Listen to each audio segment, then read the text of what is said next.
what you have to say, sir. Sumit may have the answer to all our questions. The question to him is on pre-packs. And there is a move at the Insolvency Law Committee also to push through a paper on pre-packs. And pre-packs is a mechanism where actually you do a settlement outside, which is do a June 7 type circular settlement, and then take it through the courts over time. So, Sumit, any views on how we can get creditors to act, to Nikhil's question, to make sure that we have all creditors acting together? And what do you think and how successful do you think pre-packs could be as an option currently in COVID times? Okay. No, thanks, Abizar, and I really wish I had answers to someone's questions, if not all the questions that everyone has. But pre-packs are a very interesting suggestion, and clearly, if there is going to be a suspension on insolvency law for some time to come, pre-packs may be the way to prepare and be in a state of readiness for when the courts do open up for admission of new cases. Because clearly the pre-packs will consist of a stage where you have to do work prior to admission. And for those who may not be familiar with the process, a pre-pack would be a pre-packaged deal. And this is something which is popular in the US and the UK context, wherein an insolvency professional starts working on the case prior to the insolvency being filed, and then you look at if the pre-pack is an appropriate way to move forward with, then you actually look at finding the right house or right buyer to look at taking over the asset, and then subsequently go and file for insolvency when you have prepared the deal, so to speak. But it's a very good idea. It may be a useful or gainful utilization of the suspension period. It may help run the business as a going concern. And as we've all seen, once the insolvency professional comes in due to the process and so many other reasons, invariably it is disruptive. And there is a loss of business value. There is additional costs for administration that come in. So all these are positives that we may be able to channelize using pre-packs. The only concern over here is that in the Indian context, RBI is very clear that whenever banks exit an exposure, there has to be a transparent and competitive process for doing so. And so it will have to be with the case of a pre-pack. One of two things can be done, in my view, Abizar. One, if there is a preferred party who we can work with very quickly to resolve this, we do that kind of resolution, and subsequently when it comes to the insolvency stage, once the admission happens, then a very quick Swiss auction kind of process is run after inducting into insolvency, so that others can come and bid, and whoever was the stalking horse, so to speak, has a right to match up. So that could be one way of doing it if there is a clear preferred bidder who can accelerate the process. Otherwise, a transparent process can be run upfront, and bids can be asked for and prepared. And all this can be done while we wait for, final formal recommencement of the insolvency process, and then it is taken into insolvency. So these are the two suggestions I have in terms of what kind of variants can be built into the pre-pack to make it more effective. But ultimately, whatever happens in terms of the final resolution will happen only once there is a final resolution through an insolvency mechanism. Otherwise, as you're aware, all the benefits and the good things that we get in terms of insolvency, which can help clean the company, are likely to get missed out on. So, Abizar, I hope that makes sense. Absolutely. Absolutely. Saurabh, question to you. I think we're all baffling with this one big thing as to how do we get all the creditors consent, or what part of law can bind all creditors together to be able to come together on a platform, either to do a pre-pack or to do a consented resolution. That's been the biggest bane of the June 7 circular. Is there a legal remedy? See, in terms of legal remedy, I think it would require regulators really to come together. If you see, currently it's only RBI prescribed requirement of an ICA, and we have seen SEBI or IRDA and other regulators who regulate the class of companies who are also investors in several of these distressed companies have been in some ways not on the same page with RBI on several of these resolutions, and that effectively then leaves room for an effort which is purely a contractual process. So I think considering the times that we are, at least as a step forward while the insolvency regime is suspended, I think the time calls for greater coordination amongst the regulators also, to make sure that the constituents that they regulate are also fully supportive of the process, rather than being a holdout. In absence of this sort of a thing, as Sumit was mentioning, if we can have some sort of a pre-pack mechanism which is recognized under insolvency law, I think that could be another way.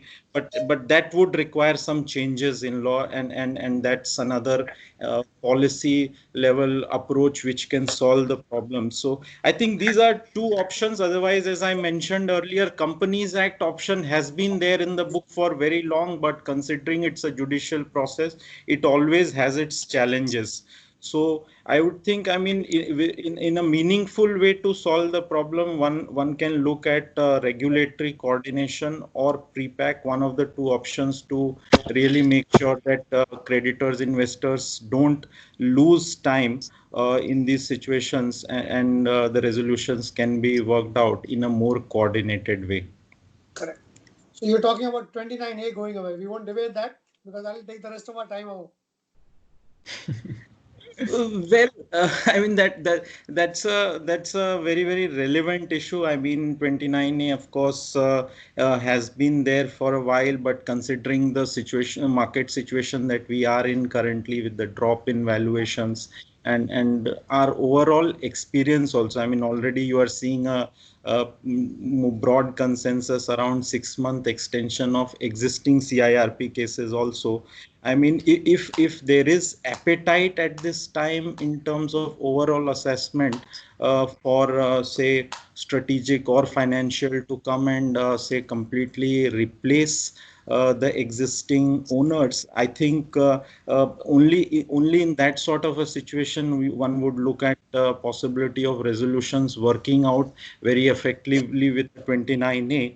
But otherwise, I think if one is focusing on rehabilitation as the most primary objective at this point in time, possibly one can look at say suspension around of 29A.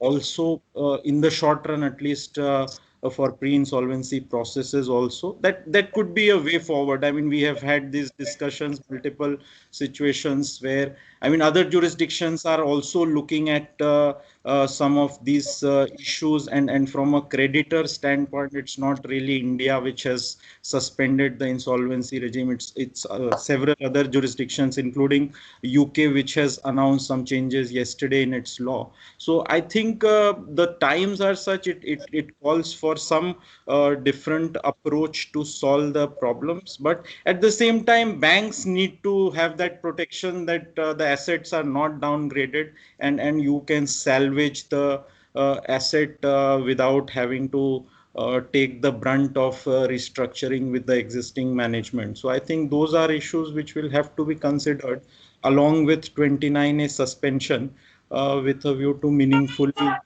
resolve some of these distress cases Thank you, which Saurabh. come up for resolution.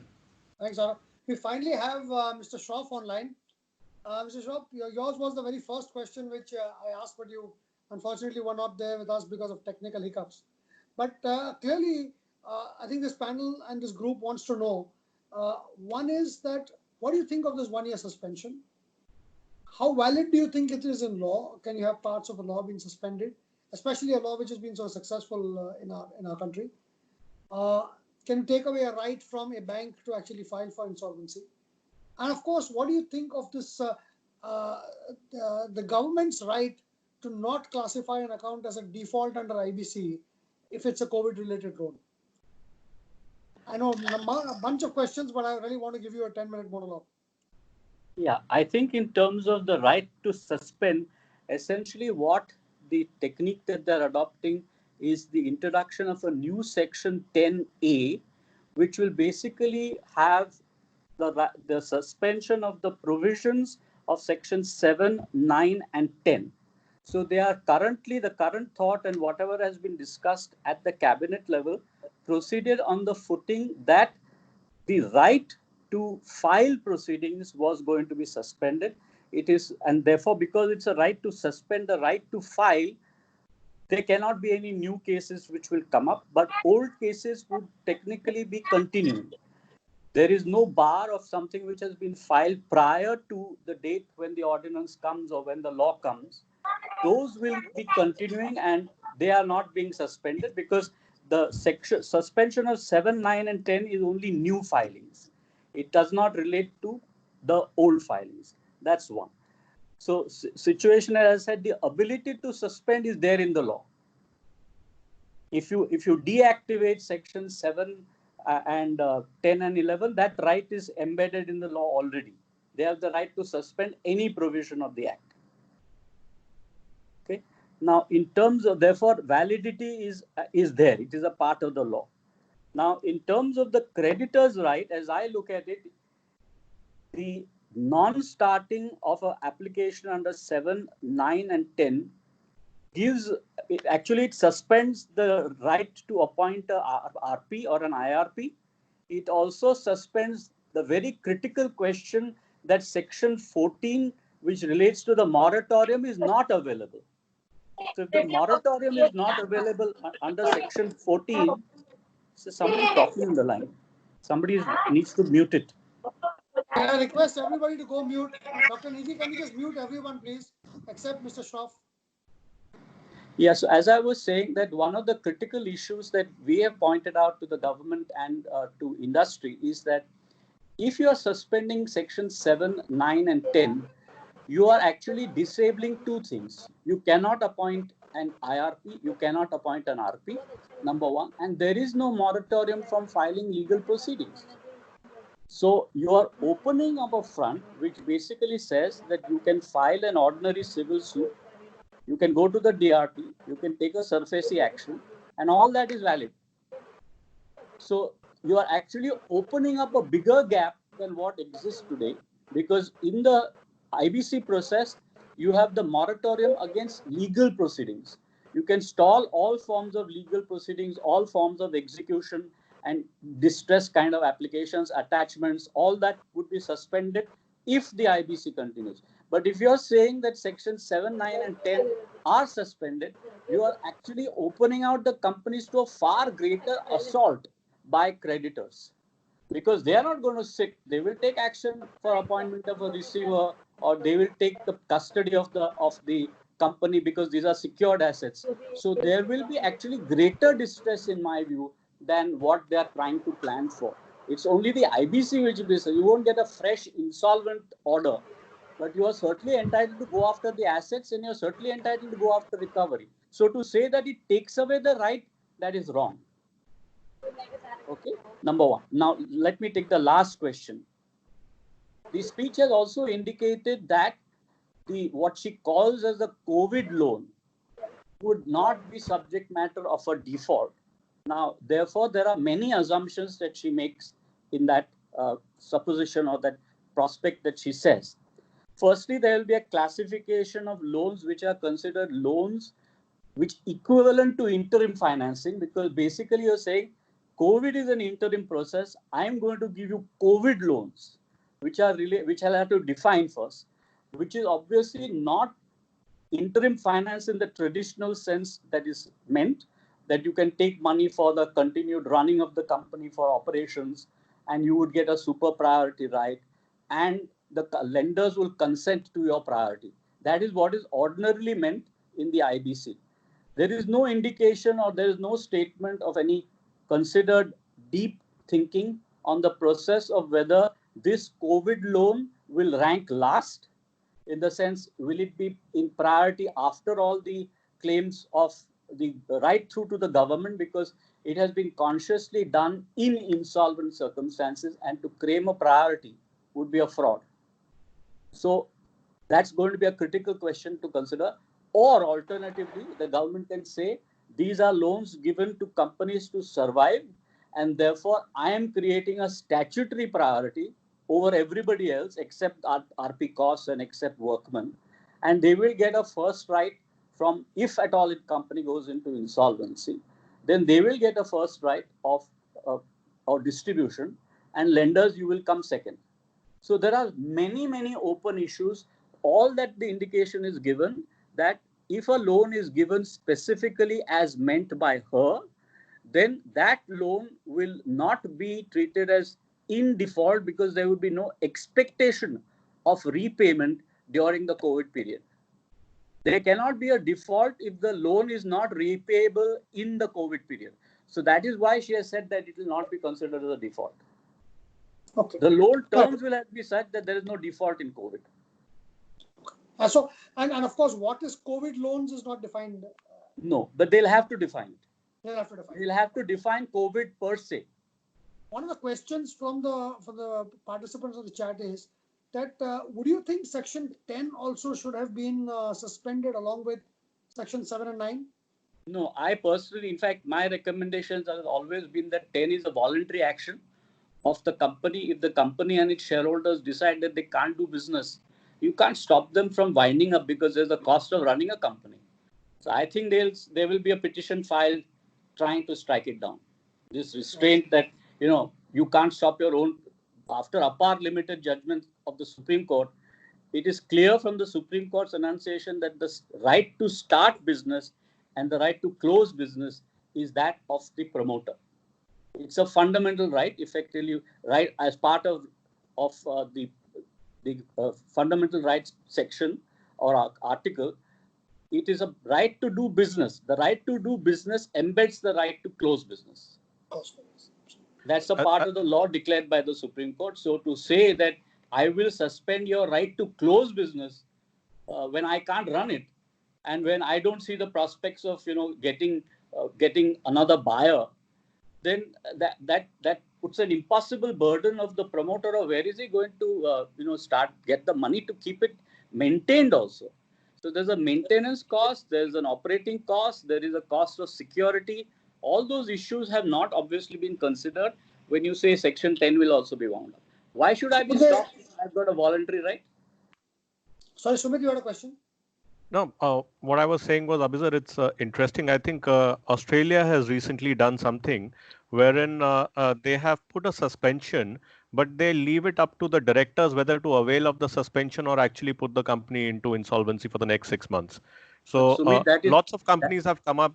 So no, I'm just drawing a parallel, Shardul, that it's similar to keeping Section 10 open and suspending there's under a 7. fundamental reason why that happens. They don't have the concept of suspension of the board. In our law, the moment an order is passed under 7, 9, and 10, the board is suspended. So, therefore, under their law, they have the concept of twilight zone or zone of insolvency, which requires and puts a personal duty on the heads of the directors that if they know that this company is incapable of surviving, if they know that the company is looking down the barrel of insolvency, then it is up to them, because otherwise they have a personal liability to bring the company into insolvency, or they will be asked to pay up personally the monies which are spent in running the company to the creditors. That is the law in England, that is the law in USA, that is the law in Australia. Wherever the concept of creditor is in possession is not there, the burden on the directors is phenomenal. It is a personal liability. If you take the decision that you will continue to run the company when the company is not capable of being revived, you are taking a personal liability as a director. So that is why the Australian law has said we'll leave it to the directors. Obviously, we'll leave it to the directors because otherwise the directors will go insolvent. So a question to both Shardul as well as Saurabh. How do you think in a non-NCLT situation, a non-IBC situation, how do we bind the creditors? And I would only restrict myself to banking creditors today, because otherwise the debate goes on. How do I restrict the creditors to come together and do a standstill to actually get a restructuring done. That's what IBC enables. How can I enable that outside of an IBC, you think, in the next 1 year? See, standstill in what sense, Abhizar? Standstill in the sense that you will not get wound up. If they don't put a moratorium of the nature of Section 14, there is no standstill. Standstill proceeds on the footing that somebody is going to get a moratorium as soon as a CIRP process is ongoing. There is no proposal just now, at least with the government, because their simplistic formulation is suspend sections 7, 9, and 10, and the world will take care of itself. But that's not going to happen. Time and tide don't wait for anyone. Absolutely. So this is a serious problem. This is a serious problem. There is no standstill. We have 20 creditors, Shardul, and these 20 creditors are never going to agree. Of course. No, but see, therefore, in my view, you have the opening available for suing for your money, except that there are not enough DRT officers, number one. Number two, you have the right to use your provisions under Section 13 of the SARFAESI Act and take possession, make a sale, and do what you're allowed to do. But again, banks are not doing that because they're scared of taking the onus. That they have gone and done it, and there is no oversight of a regulator or oversight of a statutory authority. That is the reason why SARFAESI failed. But somebody is equally going to ask the question that, look, you didn't have a bankruptcy option, so why are you not using SARFAESI? That question will arise in reverse. Then you do have, so you have two remedies available straight away in terms of a normal mortgage suit, which is before the DRT for money is owed to a bank with the security recovery. And the second one you have is the SARFAESI action, which is more administrative and takes into consideration the rights of a secured creditor to go ahead against the security and even sell it, to manage it. They have all the rights. So if one looks imaginatively, there are rights available today to the bankers to do what they have done even in IBC. But somebody has to have the guts to take that call. Now, if you are the third option, when I joined in, I was hearing the debate in relation to the 7th June circular. Now, the 7th June circular, and if you read it in the context of the IBC, it proceeds on the footing that a debtor in control, a debtor in possession, goes and negotiates with the lenders a structure which is pre-IBC, which is based on the outlines of what is provided on the 7th of June, in the 7th of June. It does not contemplate competition. It contemplates that the bankers go to the existing promoters and resolve their issue, or whichever way. It can go from the promoter to the banker or the banker to the promoter, whichever option starts. So they can come to a situation that as a group of secured creditors, they can say, okay, by majority, we realize that the realization value is less in an asset sale and more in a going concern method. And the process of IBC has resulted in greater realizations. In fact, there's a today article which says that it's gone up to 64%, because obviously JP has contributed to the recoveries. So there is a clear, at least a mental realization that selling things in an auction as a liquidator or in a suit as a plaintiff is going to get less than what you would get in a proceeding under IBC. But nothing prevents them, at least as a 75% majority, to come up with an equivalent resolution plan and to put it to vote prior to a proceeding. So let us assume that it is equivalent to a process which would have been done under Section 230 of the Companies Act. One can always go to the NCLT either on the principle that here is 75% consent or here is 90%, and your rule under Section 12A says that you can compromise on the basis of Section 12A with 90% consent of the lenders. So you can always go and say, here is my resolution plan, here is my pre-pack, as you call it, and please order it. Now, the gaps which are still missing is the priority of Section 53 of the IBC is a statutory priority which is not available to a compromise under Section 230 unless you are compromising with every type of creditor as is listed in priority in Section 53. So if you really have to make an effective settlement, you will have to embody these principles in the scheme, in the resolution, and say, notwithstanding the fact that I have not had a creditors meeting of government, notwithstanding the fact that I have not had a meeting with the unsecured creditors, here is my proposal as a resolution proposal, which I am putting as a resolution plan. There are gaps in what I'm saying, but I'm just giving a hypothetical. And you kindly, based on the principles of IBC, which says that a 66% resolution of a committee of creditors is valid. Here is a case I am showing you that 75% of the secured creditors have approved of it. Therefore, you have the basic minimum, which is equivalent to what the IBC law says. Please order it. The jurisdictional fact is that in a scheme under the IBC, there is no shareholder consent required.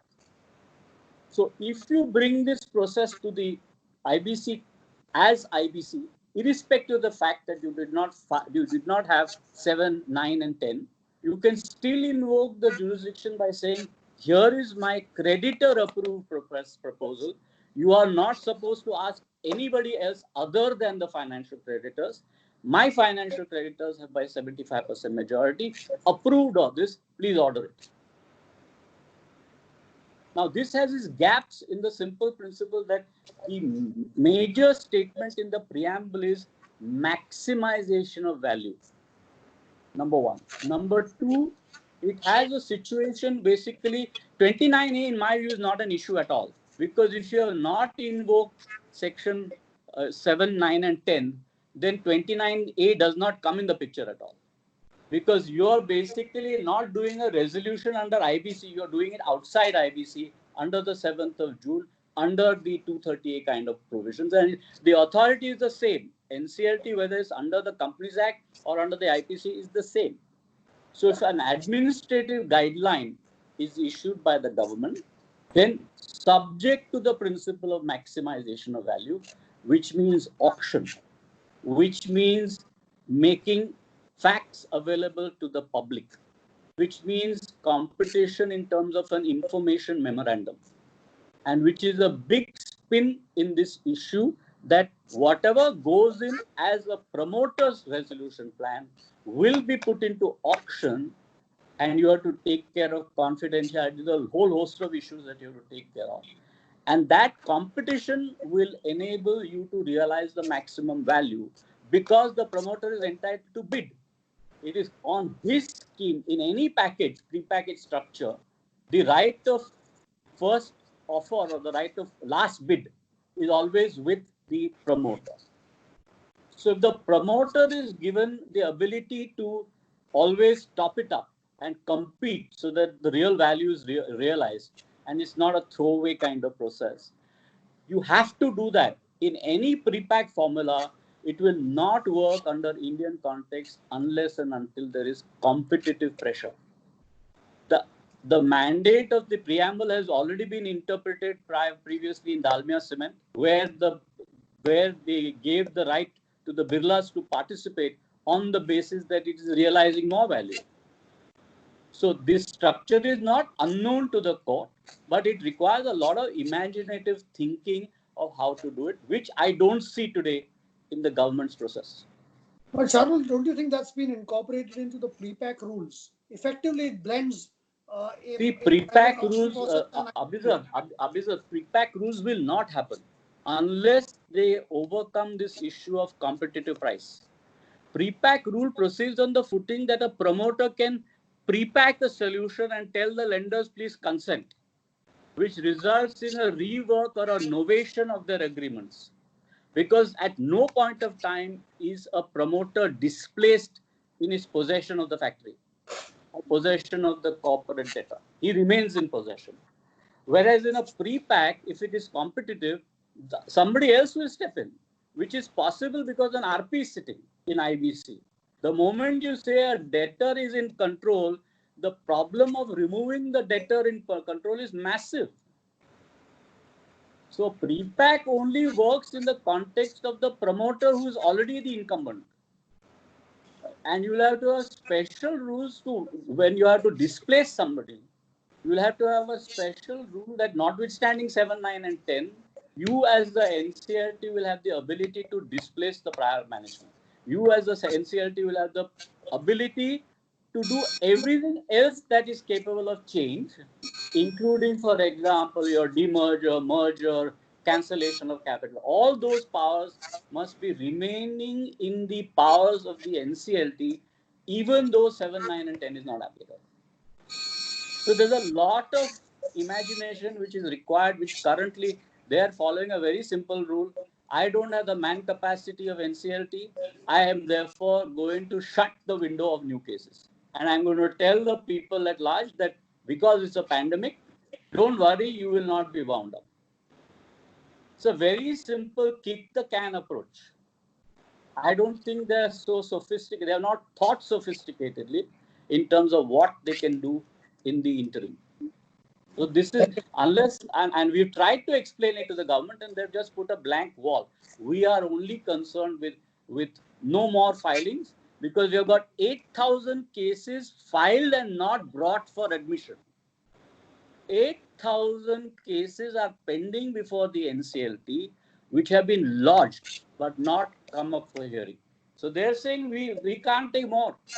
Their approach is not to how do you reconstruct, how the legal community, consulting community, accounting community, IRP going to keep themselves busy. That is least in their mind. Their only question is, I don't have the manpower to deal with another 10,000 cases. Therefore, I'm stopping the window of new filing. That's their solution. Thank you. So anything to add, Saurabh? Yes, I think, I would just add a couple of points here. There have been, of course, some of the recent studies also around the time that SARFAESI or a DRT process takes. And SARFAESI and DRT processes are obviously not really a one-year process. By all indications of the way these processes have played out in last 20-25 years that the law has been there. So clearly, it is clearly not coming out if say suspension is with a view to really leave room open for parties to explore SARFAESI or DRT. SARFAESI has challenges of how do you sell an asset as a going concern. And DRT, all the problems that were mentioned, of course, DRT process will have all those issues and ultimately creditor in possession not being there. It is inherently not a level playing field. Having said that, the other way to look at it possibly could be that in the current situation is one looking at a solution where resolutions are going to be possible. Is it the best time to allow competition to play out and could the assets get best valuation? If you keep a legal regime completely open at this time, which allows resolution through administration process, could it lead to suppression in value and not just a loss to shareholder? It could also be a situation where at low valuation, the creditors also end up recovering less. So that's another element. One doesn't know what drives the thinking, but that's also a point to consider ultimately if you are seeing a requirement to push your bid processes in existing cases by 6 months because of lower levels of interest. If you put more assets, it's a demand and supply factor which is at play. If the demand is less at this point in time, possibly the price can go down and it causes loss to the existing stakeholders, not only being shareholders. So that's another way to look at it. But clearly, if you are looking at strengthening a pre-insolvency resolution regime today, I think a lot of work needs to be done. If one is looking at a robust pre-pack or a robust pre-insolvency resolution regime under June 7. June 7, as we had discussed earlier, also has had very limited success on account of the creditor cooperation issues and the fact that you can't upgrade uh, an account if it is in default unless there is a change of control. So that's another aspect which will have to be looked in. In today's announcements, also RBI does not seem to have departed from its earlier position. So the way things stand currently, if ordinance were to come out today, I think it's more a status quo sort of a position which appears to be the objective for next 1 year, and then see how we move forward as an economy. And resolutions in the current legal framework that we have, I think the possibilities will become more and more limited. Thank you, Saurabh. So with that, I think we've exceeded our time quite a bit. We had a 1 hour chat, but we started 20 minutes late because of the hiccups. We are actually at 3:20.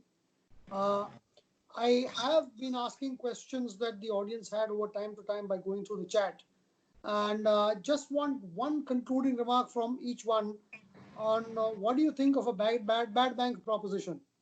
Hi, this is Start Rajiv with Mr. Luthra Shroff. here. Hi, this is Rajiv Luthra here. May I just make a quick comment? Absolutely, sir.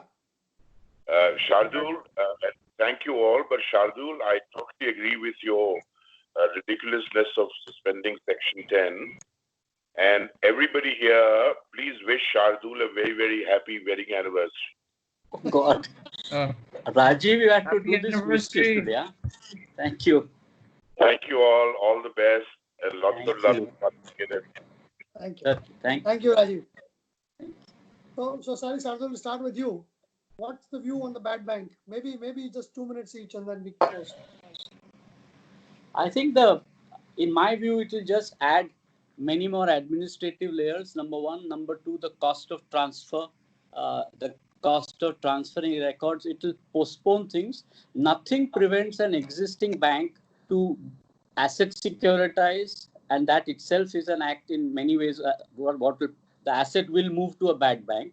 Here, the asset is being segregated within the bank and is being subjected to sale. So, in a sense, there is no need to add, in my view, there's no need to add one more bank unless you are willing to separate it. You want it for financing reasons. So if the object of the government is basically to have a separate institution which will get separately financed apart from an existing bank, then it makes sense. Otherwise, it doesn't make sense. Saurabh, and then Sumit, and maybe Nikhil. I would agree with that observation. I think unless you have a system where you are really able to suck out bad debt into a bad bank through new capital really flowing in, I think it's no different than keeping the asset in the same bank. And I think the ability of say ARCs to be able to say generate that kind of a capital with the existing norms of RBI has also been a question mark. So I would think unless you really address the inflow issues also, a bad bank concept will only be pushing the problem and may not lead to immediate solutions in the short run. Thank you. Sumit, the last one is Mr. Sivan, but Sumit, Nikhil, and then Mr. Sivan. Yeah, but Abhizar, I think the bad bank is a good idea because eventually the banks themselves will need some form of remediation of balance sheet, and clearly we have seen that nowadays increasing amount of time and effort from the banks is going into resolving old credit. So whilst nothing different is being done, but if there is a way of segregating this bad credit and remediating the balance sheet for the bank to give them a breather, then it's a very good idea. But as everybody else has pointed out, administratively, who's going to manage the bad bank, and will there be fresh capital available over there? Because you will need to, just segregating these businesses doesn't help you get better recoveries over a period of time. These businesses will need working capital to keep them alive and to improve their performance. So you will need professionals who can work on revival of these businesses in the bad bank. So it has to be fairly well thought out. And second, there will need to be availability of working capital. But if you ask me, it's an idea which needs to be undertaken in times like this, looking at the large corpus or a possibility of default, and we are seeing across the globe. So there will be issues that banks will face otherwise meeting their prudential norms. Nikhil? Hi, thank you. So I think that it all comes down to the design and intent, of what they wanted to like to do with a bad bank. I think this terminology is kind of bandied around pretty loosely, actually. And I think if the objective is for the banks to make a clean break of their stress assets by selling them and then taking whatever, if they have to take a provision, take the provision related to it. And then if there are, and then as people have mentioned, actually working on turning around the assets that are, acquired by that bad bank. And in many cases, new money may be required as well to turn them around. Those are the actions that should be left up to the specialists that acquire, that would be the owners of those assets. And it can be, many funds, or it can be also strategics that may want to take a role in certain sectors. And so it can be achieved. And there are success stories, in Europe, where the bad bank has really yielded a good outcome for the banking system, as well as for those who decided in participating in acquiring those assets. In particular, in Ireland, in Spain, where it's worked out. In other countries, where the design hasn't been so clear, and the objective also was maybe a bit murkier, it's not worked out. And and those banks have continued to, while moving it from one pocket to another, have continued to have that exposure, and need to deal with it, and versus taking whatever valuation hit that they needed to take. And so my view is that it can work, and I don't think that it requires a system-wide bad bank to be set up as well. I think each bank can take their own call on whether they want to set up a different structure and in this way, and actually move forward with it. Okay, thank you. Mr. Sivan, the last word, sir. Hello. There are two things we talk about all the time. Like one is pre-pack and one is bad bank. I think for last 3 years or 5 years, we've been talking about these two. Both of them have not come in. But then we used to talk about IBC also, and then IBC has come in, and it is in place. So, like, I was on a panel where Mr. Bansal was the other person from Edelweiss. So he was asking the same thing. You have an ARC. You have bidden an ARC, almost like 27 up and running, maybe another 3-4 coming. So why do you need a bad bank at this stage? See, from the bank's perspective, I can tell you. See, like, when we evolved, what did we do? We create a separate stressed asset cell. Okay. Now, what happens in a stressed asset cell is like the focus is always on recovery. The focus is never on resolution. Let me make it very clear. How to get your money back. If I create a separate cell for this thing, it loses focus. We can count on our hands, like on our fingers, how many restructuring we have done in the last 1 year. Okay. So, and the time involved. See, the ones that we have done outside IBC, I can tell you, like, every day in the evening, executives, at 7 o'clock in the evening, we sit and then we call 1 hour to 2 hours. We are calling other banks. This is the kind of effort that you need. This is the kind of effort that you need to take things across. Now, do you want, say, post-COVID, like if you have, like, if the economy is booming and you want, like, more and more resources to be in the better assets to be involved, do you want that? Or do you want, like, a portion of most of your resources, again, working on the bad assets? So this is a concept. Like, if you move it out, and probably, like, some of the personnel also may have to move out, still it will free the people for, like, fresh lending. Let me be very clear, like, a restructuring takes much more time than a normal lend. All of us know the restructuring and the resolution for the practitioners know how much time and effort it takes to, like, take it to the table and finally get it through a board and get it and implement it. It's a huge job. And so many professionals are involved in this process. So you leave it alone to a bad bank, and probably if it works, very good. So let's look at it like that. Thank you. The good note. I think there was quite a bit of yeses and nos. So we leave it at that. I'll hand it back to Dr. Neeti. We can just close maybe after this. Yeah. Thank you so much, all honorable panelists. Mr. Abhisar Devanji, you moderated the session so well. And I think the best part of the discussion was that, we did not reach a conclusion, but many questions, it is left open for us to rethink and, research forward. And also to our honorable, audience, and you'd be happy to know that academics and researchers and industry leaders across the globe have joined this webinar. My sincere thanks to all of them, all the leaders who has joined the webinar from India, all the students, JIP students, interested students. Thank you so much.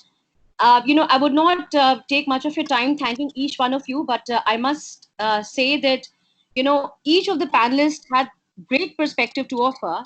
And, I think it's the first webinar of the series that has been so engaging. And we look forward to more engagements with each one of you through the webinars or otherwise. My sincere apologies to the panelists who faced technical glitches, especially Mr. Sumit Khanna ji and Mr. Shardul Shroff ji. Sir, it was a bad taste, especially on a wedding anniversary day. But I hope that, the day will end better, and wish you a very happy anniversary. Thank you all. Thank you, sir. Thanks a lot, Neeti. Yeah, Thank you. thank you. Thank you. Thank you. Thanks so much. Thank you. Thank you.